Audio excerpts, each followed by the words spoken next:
নমস্কাৰ সকলোকে স্বাগতম জনাইছো আসাম কেৰিয়াৰ পইণ্ট ইউটিউব চেনেলৰ অন্য এটা নতুন ভিডিঅ'লৈ। বন্ধুসকল, আজিৰ এই ভিডিঅ'টিত আমি আপোনালোকৰ আগন্তুক অনুষ্ঠিত হ'ব লগা এডিআৰই গ্ৰেড 3 বা গ্ৰেড 4 পৰীক্ষাৰ বাবে প্ৰয়োজন হোৱাকৈ এটা নতুন ভিডিঅ' লৈ আহিছোঁ। এই ভিডিঅ'টিত আমি মোষ্ট ইম্পৰ্টেণ্ট কেইটামান কুৱেশ্যন আলোচনা কৰিম। তো এই কুৱেশ্যন কেইটাৰ ভিতৰত আপোনালোকে কিমানটা শুদ্ধ কৰিব পাৰে শেষত কমেণ্টত জনাই দিব। আজি ভিডিঅ'ৰ প্ৰথম প্ৰশ্নটো হৈছে কনচিডাৰ দ্য ফলোইং ষ্টেটমেণ্টছ। তলত দিয়া কথাবোৰ আমাক বিবেচনা কৰিব কৈছে। তো কেইটামান ষ্টেটমেণ্ট আমাৰ দিয়া আছে, এই ষ্টেটমেণ্টকেইটা প্ৰথমতে আমি পঢ়ি ল'ব লাগিব, তাৰপিছত এনচাৰকেইটালৈ আমি আগবাঢ়িম। তো প্ৰথম ষ্টেটমেণ্টটো কি দিছে চাওক, Charaideo Moidam is the 43rd world heritage site in India. Second ষ্টেটমেণ্টটো কি দিছে চাওক, Charaideo Moidam is located in Dhubri district. Third ষ্টেটমেণ্টটো দিছে it is the cultural heritage sites of India. কি কৈছে চাওক, প্ৰথম ষ্টেটমেণ্টটো দিছে চৰাইদেউ মৈদাম ভাৰতৰ 43 সংখ্যক বিশ্ব ঐতিহ্য ক্ষেত্ৰ হয়। 2 নম্বৰ দি আছে চৰাইদেউ মৈদাম ধুবুৰী জিলাত অৱস্থিত, আৰু 3 নম্বৰ দি আছে আমাক ই ভাৰতৰ সাংস্কৃতিক ঐতিহ্য ক্ষেত্ৰ। এতিয়া কৈছে যে তলৰ কোনটো উক্তি ভুল। এতিয়া বন্ধুসকল আমি যদি চাওঁ, প্ৰথম ষ্টেটমেণ্টটো যদি চাওঁ, চৰাইদেউ মৈদাম ভাৰতৰ 43 সংখ্যক বিশ্ব ঐতিহ্য ক্ষেত্ৰ হয়। তো ৰিচেণ্টলি আপোনালোকে সকলোৱে গম পাইছে চাগে, ৰিচেণ্টলি কি কৰিছে, চৰাইদেউ মৈদামসমূহক ইউনেস্ক'ই ৱৰ্ল্ড হেৰিটেজ চাইটত অন্তৰ্ভুক্ত কৰিছে। তো আৰু এইটো কি হয়, চৰাইদেউটো ভাৰতৰ ভিতৰত চাবলৈ যদি যাওঁ তেতিয়া 43 সংখ্যক বিশ্ব ঐতিহ্য ক্ষেত্ৰ হয়। তো অপশ্যন ষ্টেটমেণ্ট 1টো কি হৈ যাব, শুদ্ধ হ'ব। 2 নম্বৰটো যদি আমি চাবলৈ যাওঁ, চৰাইদেউ মৈদাম ধুবুৰী জিলাত অৱস্থিত বুলি কৈছে। তো আমি যদি চাওঁ চৰাইদেউ মৈদামবিলাক ধুবুৰী জিলাত অৱস্থিত নহয়, চৰাইদেউ মৈদাম চৰাইদেউ জিলাতে অৱস্থিত। তো 2 নম্বৰ ষ্টেটমেণ্টটো কি হৈ যাব, ভুল হ'ব। 3 নম্বৰটো যদি চাওঁ, ই ভাৰতৰ সাংস্কৃতিক ঐতিহ্য ক্ষেত্ৰ। তো 3 নম্বৰ ষ্টেটমেণ্টটো কি হয়, শুদ্ধ হয়, কাৰণ চৰাইদেউ মৈদামসমূহক সাংস্কৃতিক ক্ষেত্ৰত অন্তৰ্ভুক্ত কৰিছে। ইউনেস্ক'ই চৰাইদেউ মৈদামসমূহক সাংস্কৃতিক ক্ষেত্ৰত অন্তৰ্ভুক্ত কৰিছে। তো এতিয়া আমি যদি চাওঁ, প্ৰথম ষ্টেটমেণ্টটো শুদ্ধ হৈছে, ছেকেণ্ডটো ভুল, আৰু থাৰ্ডটো কি হৈছে, শুদ্ধ। তো আমাক সুধিছিলে কোনটো উক্তি ভুল বুলি। তো ভুল কোনটো হ'ব, অকল 2টো ভুল হ'ব। তো কোনটো অপশ্যন আছে চাওক, অপশ্যন চিটো হৈ যাব শুদ্ধ উত্তৰ, অনলি 2, কাৰণ অনলি 2টো কি হৈছে, ভুল হৈছে। তো ইয়াতে আপোনালোকে চৰাইদেউ মৈদামসমূহৰ বিষয়ে আৰু কেইটামান মনত ৰাখি থ'ব। তো এই চৰাইদেউ মৈদামটো কেতিয়া ঘোষণা কৰিছিলে সেইটো আপোনালোকে কমেণ্টত জনাই দিব। কেতিয়া অফিচিয়েলি ডিক্লেয়াৰ কৰিছিলে যে চৰাইদেউটো ইউনেস্ক'ৰ ৱৰ্ল্ড হেৰিটেজ চাইট হয়, তো সেইটো আপোনালোকে কমেণ্টত জনাই দিব। আৰু মনত ৰাখি থ'ব, অসমৰ আৰু 2খন ইউনেস্কো ৱৰ্ল্ড হেৰিটেজ চাইট আছে, আৰু সেই 2খন হৈছে কাজিৰঙা ৰাষ্ট্ৰীয় উদ্যান আৰু এখন হৈছে মানাস ৰাষ্ট্ৰীয় উদ্যান। তো এই 2খনক 1985তে 1985 চনতে ইউনেস্ক'ই ৱৰ্ল্ড হেৰিটেজ চাইটত অন্তৰ্ভুক্ত কৰিছিলে, কিন্তু সেই 2খনক কৰিছিলে নেচাৰেল কেটেগৰীত কৰিছিলে, কিন্তু চৰাইদেউ মৈদামটোক কালচাৰেল কেটেগৰী অৰ্থাৎ সাংস্কৃতিক ক্ষেত্ৰত অন্তৰ্ভুক্ত কৰা হৈছে। তো আশা কৰিছোঁ এতিয়া আপোনালোকে এনেধৰণৰ কুৱেশ্যনসমূহ কৰিব পাৰিব। নেক্সট কুৱেশ্যনটোলৈ আগবাঢ়োঁ, কি দিছে চাওক, কনচিডাৰ দ্য ফলোইং ষ্টেটমেণ্ট। ইয়াতো আমাক 3টা ষ্টেটমেণ্ট দিয়া আছে, আৰু এই ষ্টেটমেণ্টকেইটাৰ পৰা আমাক কিছুমান অপশ্যন তলত দিয়া আছে, সেইখিনি আমাক কোনটো শুদ্ধ হ'ব বাচিব কৈছে। প্ৰথম ষ্টেটমেণ্টটো চাওক কি দিছে, 2024 Paris Olympic took place from 26 July to August 11, 2024। Second ষ্টেটমেণ্টটো চাওক, Brazil is the most successful team in Paris Olympic 2024। Third ষ্টেটমেণ্টটো চাওক, breaking or break dancing is the newest sport at 2024 Paris Olympics. তো কি কৈছে, প্ৰথম ষ্টেটমেণ্টটোত আমাক দি আছে যে 2024 চনৰ পেৰিছ অলিম্পিকটো 26 জুলাইৰ পৰা 11 আগষ্টলৈকে অনুষ্ঠিত হৈছিলে। 2 নম্বৰ দিছে 2024 চনৰ পেৰিছ অলিম্পিকত ব্ৰাজিল হৈছে আটাইতকৈ সফল দল। 3 নম্বৰ দিছে 2024 চনৰ পেৰিছ অলিম্পিকত ব্ৰেকিং বা ব্ৰেক ডান্সিং হৈছে নতুন খেল। তো বন্ধুসকল, ৰিচেণ্টলি পেৰিছ অলিম্পিক হৈ গৈছে, আমি জানো সকলোৱে। তো ইয়াৰ ওপৰত আপোনালোকৰ প্ৰশ্ন আহিব, সেয়েহে এনেধৰণৰ প্ৰশ্ন এটা আপোনালোকৰ মাজলৈ লৈ আহিছোঁ। তো আমি জানো 26 জুলাইৰ পৰা 11 আগষ্টলৈকে পেৰিছ অলিম্পিক অনুষ্ঠিত হৈছিলে। তো এইটো ৰাইট হয়, 1 নম্বৰ ষ্টেটমেণ্টটো কি হয়, ৰাইট হয়। 2 নম্বৰটো যদি চাওঁ, 2024 চনৰ পেৰিছ অলিম্পিকত ব্ৰাজিল হৈছে আটাইতকৈ সফল দল। তো এইটো ভুল হয়, কাৰণ ব্ৰাজিলটো আটাইতকৈ সফল দল নাছিলে, আমেৰিকা আছিলে পেৰিছ অলিম্পিকত আটাইতকৈ সফল দল, আৰু আমেৰিকাই 126টা মেডেল পাইছিলে।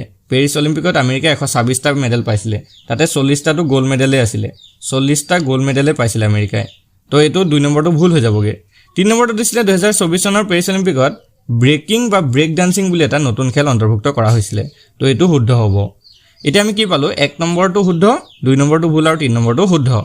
এতিয়া আমাক সুধিছিলে তলৰ কোনটো উক্তি শুদ্ধ বুলি সুধিছিলে। তো যদি শুদ্ধ সোধে কোনটো শুদ্ধ হ'ব, 1 আৰু 3।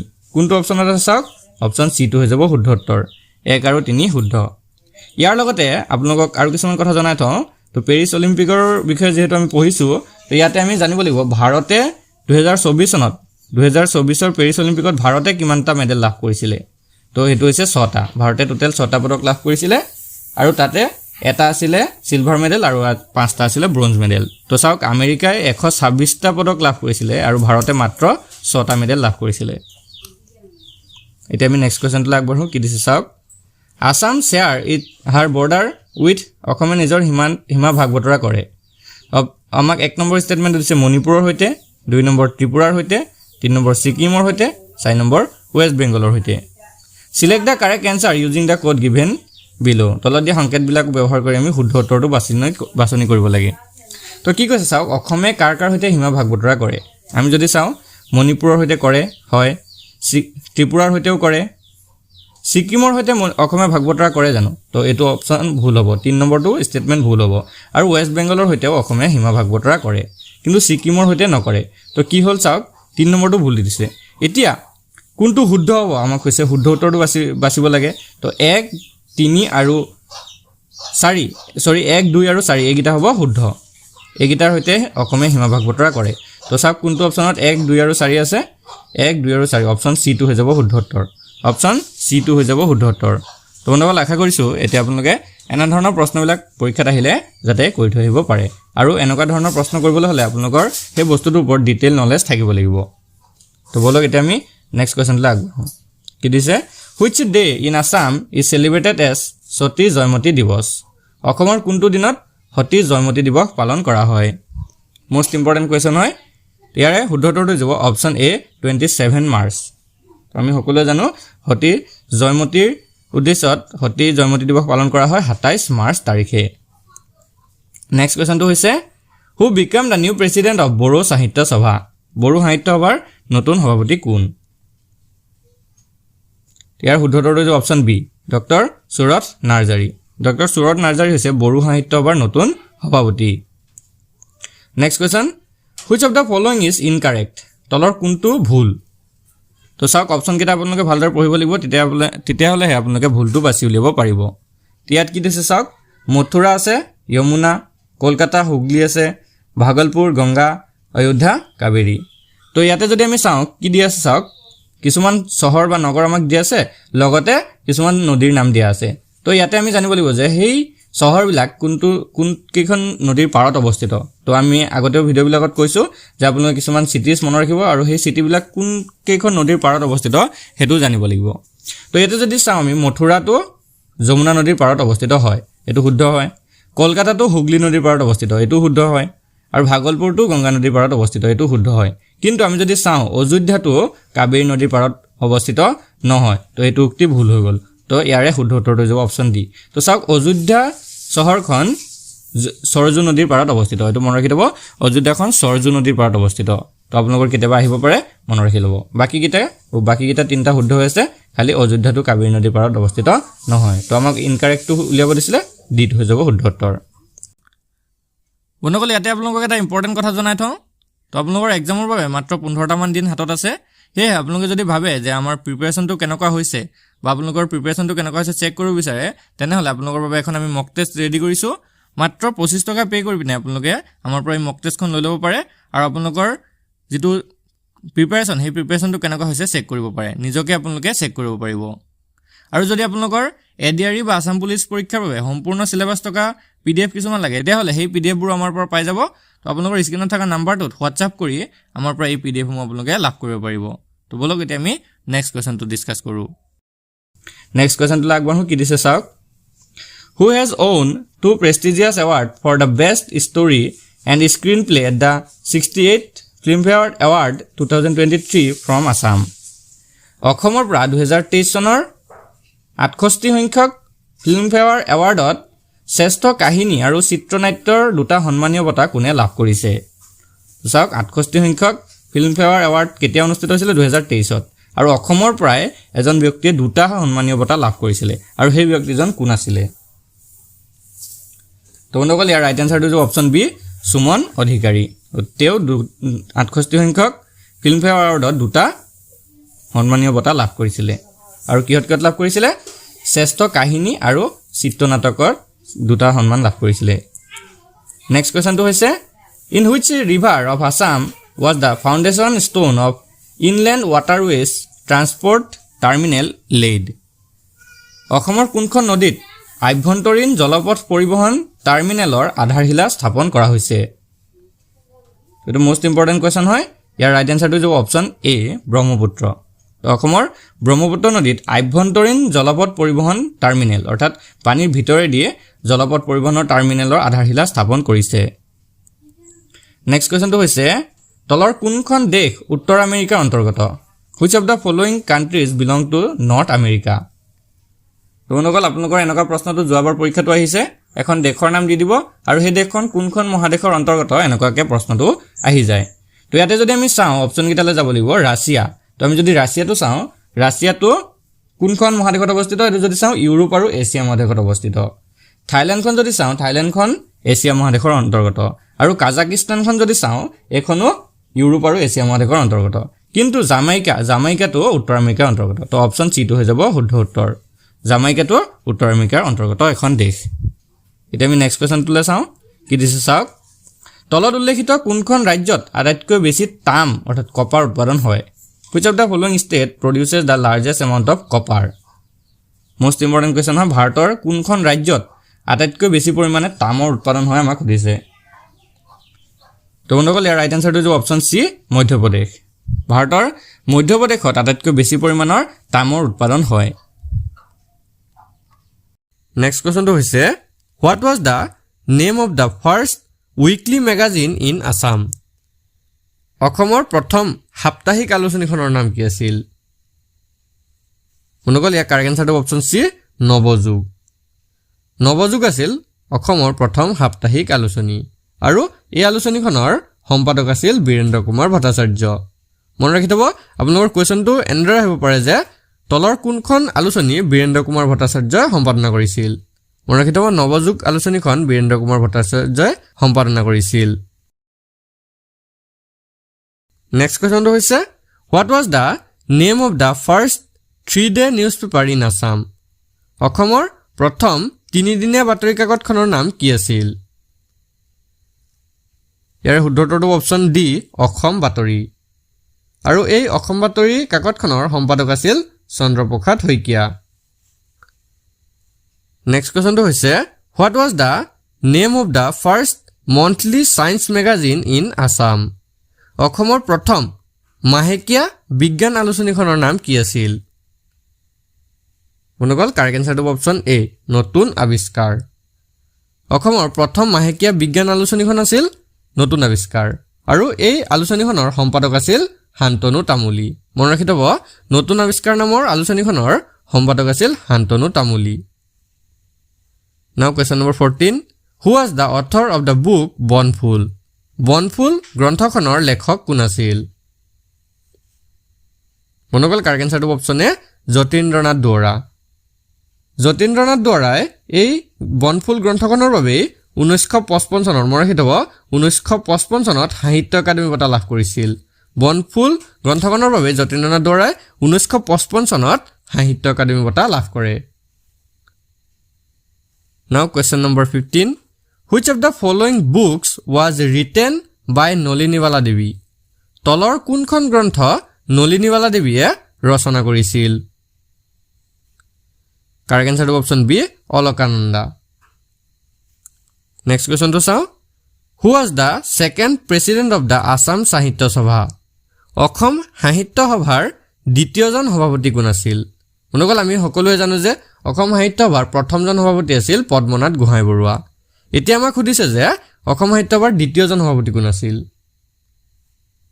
শুদ্ধ উত্তৰটো অপচন বি চন্দ্ৰধৰ বৰুৱা 1918 চনত গোৱালপাৰাত অনুষ্ঠিত অসম সাহিত্য সভাৰ দ্বিতীয়গৰাকী সভাপতি আছিল চন্দ্ৰধৰ বৰুৱা নেক্সট কোৱেশ্চনটো হৈছে what is the name of the first health magazine in assam অসমৰ প্ৰথম স্বাস্থ্য বিষয়ক আলোচনীখনৰ নাম কি আছিল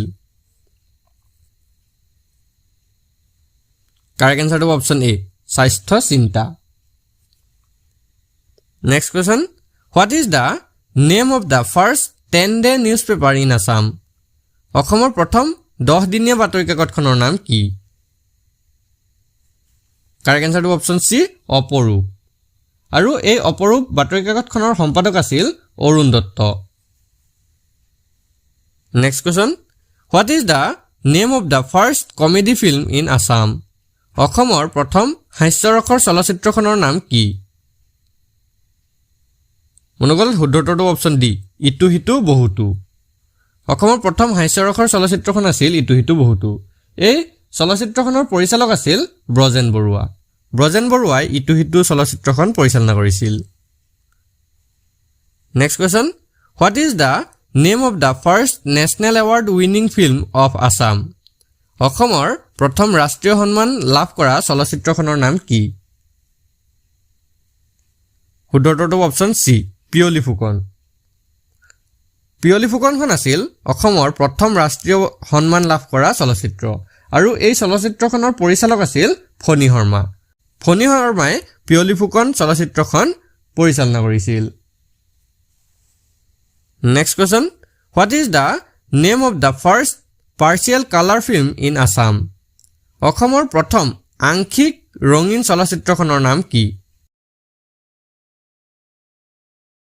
মনোগল কাৰেক্ট এনচাৰটো অপশ্যন বি, শকুন্তলা। শকুন্তলা ছবিখনৰ পৰিচালক আছিল ডক্টৰ ভূপেন হাজৰিকা। ডক্টৰ ভূপেন হাজৰিকাই পৰিচালনা কৰা শকুন্তলা ছবিখনেই আছিল অসমৰ প্ৰথম আংশিক ৰঙীন চলচ্চিত্ৰ। Next question, what is the name of the first film in Assam to be dubbed from হিন্দীত ইনটু আছামিজ? অসমৰ প্ৰথম হিন্দীৰ পৰা অসমীয়ালৈ ডাবিং কৰা চলচ্চিত্ৰখনৰ নাম কি? মনোগল কাৰেক্ট এনচাৰটো option D, Bhagya. Next question, on which date is flag day celebrated in Assam? অসমত পতাকা দিৱস কোন তাৰিখে পালন কৰা হয়? মোষ্ট ইম্পৰ্টেণ্ট কুৱেশ্যন হয়। ইয়াৰে শুদ্ধটো অপশ্যন ডি, 7 ডিচেম্বৰ। অসমত 7 ডিচেম্বৰ তাৰিখে পতাকা দিৱস হিচাপে পালন কৰা হয়। নেক্সট কুৱেশ্যনটো হৈছে, what is the name of the capital city of Iran? মনোগল ইৰাণ দেশৰ ৰাজধানী চহৰখনৰ নাম কি? শুদ্ধটো অপশ্যন এ, তেহৰাণ। ইৰাণৰ ৰাজধানী হৈছে তেহৰাণ। ইয়াৰ লগতে আপোনালোকে আৰু এটা কথা মনত ৰাখি থ'ব, ইৰাণৰ মুদ্ৰা হৈছে ইৰাণী ৰিয়াল। এইটো আপোনালোকৰ কেতিয়াবা পৰীক্ষাত আহিব পাৰে, চ' মনত ৰাখি থ'ব। নেক্সট কুৱেশ্যনটো হৈছে, what is the name of the first person in the world to climb Mount Everest? Mount Everest বা এভাৰেষ্ট শৃংগ বিজয়ী বিশ্বৰ প্ৰথম ব্যক্তিজনৰ নাম কি? এইটো খুবেই পৰীক্ষাত আহি থাকে। ইয়াৰে শুদ্ধটো অপশ্যন এ, টেনজিং নৰ্গে। টেনজিং নৰ্গে আছিল প্ৰথম ব্যক্তি যিজনে মাউণ্ট এভাৰেষ্ট শৃংগ বিজয় কৰিছিল। এডমাণ্ড হিলাৰী আৰু তিব্বতী পৰ্বতাৰোহী টেনজিং নৰ্গই প্ৰথমে মাউণ্ট এভাৰেষ্টৰ শিখৰত উপনীত হৈছিল। তেওঁলোকে মনত ৰাখি থ'ব, মনোগল তেওঁলোকে 1953 চনৰ 29 মে'ত মাউণ্ট এভাৰেষ্ট শৃংগটোত উপনীত হৈছিল। নেক্সট কুৱেশ্যনটো হৈছে, what is the name of the first person in the world to climb Mount Everest 4 time?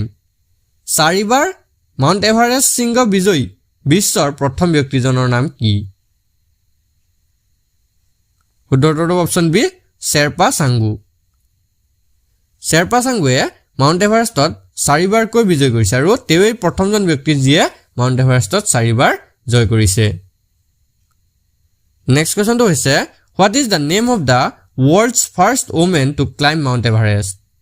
Mount Everest শৃংগ বিজয়ী বিশ্বৰ প্ৰথম মহিলাগৰাকীৰ নাম কি? শুদ্ধটো অপশ্যন চি, জান কুটাবেই। মনোগল মাউণ্ট এভাৰেষ্ট শৃংগ বিজয়ী বিশ্বৰ প্ৰথম মহিলাগৰাকী আছিল জান কুটাবেই। নেক্সট কুৱেশ্যনটো হৈছে, what is the name of the world's first astronaut? বিশ্বৰ প্ৰথম মহাকাশ যাত্ৰীগৰাকীৰ নাম কি? মনোগল কাৰেক্ট এনচাৰটো option B, Yuri Gagarin. Yuri Gagarin এজন ছোভিয়েট পাইলট আৰু মহাকাশচাৰী আছিল আৰু তেওঁৱেই বিশ্বৰ প্ৰথম মহাকাশ যাত্ৰী আছিল। নেক্সট কুৱেশ্যনটো হৈছে, what is the name of the world's first female astronaut? বিশ্বৰ প্ৰথম মহিলা মহাকাশ যাত্ৰীগৰাকীৰ নাম কি? ইয়াৰে শুদ্ধটো option A Valentina Vladimirovna Tereshkova. তেওঁ সোভিয়েট ইউনিয়নৰ এগৰাকী বাসিন্দা আছিল। নেক্সট কুৱেশ্যনটো হৈছে what is the name of the first person in the world to walk on the moon? চন্দ্ৰপৃষ্ঠত খোজ দিয়া বিশ্বৰ প্ৰথম ব্যক্তিগৰাকীৰ নাম কি? বন্ধুসকল কাৰেক্ট এনচাৰটো অপশ্যন এ নীল আৰ্মষ্ট্ৰং। চন্দ্ৰপৃষ্ঠত খোজ দিয়া বিশ্বৰ প্ৰথমজন ব্যক্তি আছিল নীল আৰ্মষ্ট্ৰং। তেওঁ 1969 চনৰ 21 জুলাইত মনত ৰাখি থ'ব 1969 চনৰ 21 জুলাই তাৰিখে আমেৰিকাৰ মহাকাশচাৰী আৰ্মষ্ট্ৰঙে চন্দ্ৰত প্ৰথম খোজ পেলাইছিল। নেক্সট কুৱেশ্যনটো হৈছে in which year was the capital of the Ahom kingdom establish at Jorhat? যোৰহাটত আহোম ৰাজ্যৰ ৰাজধানী কিমান চনত প্ৰতিষ্ঠা কৰিছিল? ইয়াৰ শুদ্ধটো অপশ্যন চি 1794। আহোম স্বৰ্গদেউ গৌৰীনাথ সিংহই 1794 চনত শিৱসাগৰৰ পৰা যোৰহাটলৈ তেওঁলোকৰ ৰাজ্যৰ ৰাজধানী স্থানান্তৰিত কৰিছিল। নেক্সট কুৱেশ্যনটো হৈছে in which year did the Muslims first invade Assam? কিমান চনত মুছলমানসকলে প্ৰথম অসম আক্ৰমণ কৰিছিল? শুদ্ধটো অপশ্যন এ 1206 খ্ৰীষ্টাব্দত। নেক্সট কুৱেশ্যনটো হৈছে Bordoibam Bilmukh bird sanctuary is located in which district of Assam? অসমৰ কোনখন জিলাত বৰদৈবাম বিলমুখ পক্ষী অভয়াৰণ্য অৱস্থিত? শুদ্ধটো অপশ্যন চি ধেমাজি। অসমৰ ধেমাজি জিলাত বৰদৈবাম বিলমুখ পক্ষী অভয়াৰণ্যটো অৱস্থিত। পিছৰ প্ৰশ্নটো হৈছে Pobitora sanctuary is located in which of the district of Assam? অসমৰ কোনখন জিলাত পবিতৰা অভয়াৰণ্য অৱস্থিত? শুদ্ধটো অপশ্যন চি মৰিগাঁও। অসমৰ মৰিগাঁও জিলাৰ ব্ৰহ্মপুত্ৰৰ দক্ষিণ পাৰত পবিতৰা বন্যপ্ৰাণী অভয়াৰণ্য অৱস্থিত। পিছৰ প্ৰশ্নটো হৈছে in which district of Assam is Rowriah airport located? অসমৰ কোনখন জিলাত ৰৰৈয়া বিমানবন্দৰ অৱস্থিত? বন্ধুসকল কাৰেক্ট এনচাৰটো অপশ্যন এ যোৰহাট। অসমৰ যোৰহাট জিলাখনত ৰৰৈয়া বিমানবন্দৰ অৱস্থিত। Next question in which year was the Assam সংগীত নাটক একাডেমী এষ্টাব্লিছ? অসম সংগীত নাটক একাডেমীৰ প্ৰতিষ্ঠা কিমান চনত হৈছিল? কাৰেক্ট এনচাৰটো অপশ্যন এ 1935 চনত। 1935 চনৰ 14 জুন তাৰিখে অসম সংগীত নাটক একাডেমী প্ৰতিষ্ঠা হৈছিল। পিছৰ প্ৰশ্নটো হৈছে which of the following is the first Borgeet compose by Srimanta Sankardev? তলৰ কোনটো শ্ৰীমন্ত শংকৰদেৱ বিৰচিত প্ৰথমটো বৰগীত? ইয়াৰে শুদ্ধটো অপশ্যন চি মন মেৰি চৰণেহি লাগু। মন মেৰি চৰণেহি লাগু এইটোৱে আছিল শ্ৰীমন্ত শংকৰদেৱৰ ৰচনা কৰা প্ৰথমটো বৰগীত। পিছৰ প্ৰশ্নটো হৈছে who was the first vice president of the Assam Sahitya Sabha? Assam Sahitya সভাৰ প্ৰথমগৰাকী উপসভাপতি কোন আছিল? শুদ্ধটো অপশ্যন বি মিত্ৰদেৱ মহন্ত। পিছৰ প্ৰশ্নটো হৈছে what is the name of the first play written by Srimanta Sankardev base on the theory of Ramayana? Srimanta শংকৰদেৱে ৰামায়ণৰ কাহিনীৰ আধাৰত লিখা প্ৰথম নাটখনৰ নাম কি? কাৰেক্ট এনচাৰটো অপশ্যন বি ৰাম বিজয়। আজি ভিডিঅ'ৰ শেষৰ কুৱেশ্যনটো হৈছে the famous book Assamese its formation and development was written by? Assamese its formation and development নামৰ বিখ্যাত গ্ৰন্থখন কোনে ৰচনা কৰিছিল? বন্ধুসকল শুদ্ধটো option D doctor Banikanta Kakati. Assamese its formation and development এই গ্ৰন্থখনেই আছিল অসমৰ প্ৰথমখন গৱেষণামূলক গ্ৰন্থ আৰু এই গ্ৰন্থখন ডক্টৰ বাণীকান্ত কাকতিয়ে ৰচনা কৰিছিল। বন্ধুসকল আজি ভিডিঅ'টো আপোনালোকৰ বাবে ইনফৰ্মেটিভ হ'লে ভিডিঅ'টো এটা লাইক কৰি দিব আৰু এনেধৰণৰ ডেইলি ভিডিঅ'সমূহ পাবলৈ আমাৰ চেনেলটো ছাবস্ক্ৰাইব কৰি দিব আৰু বন্ধু বান্ধৱীৰ সৈতে শ্বেয়াৰ কৰি দিব। ধন্যবাদ।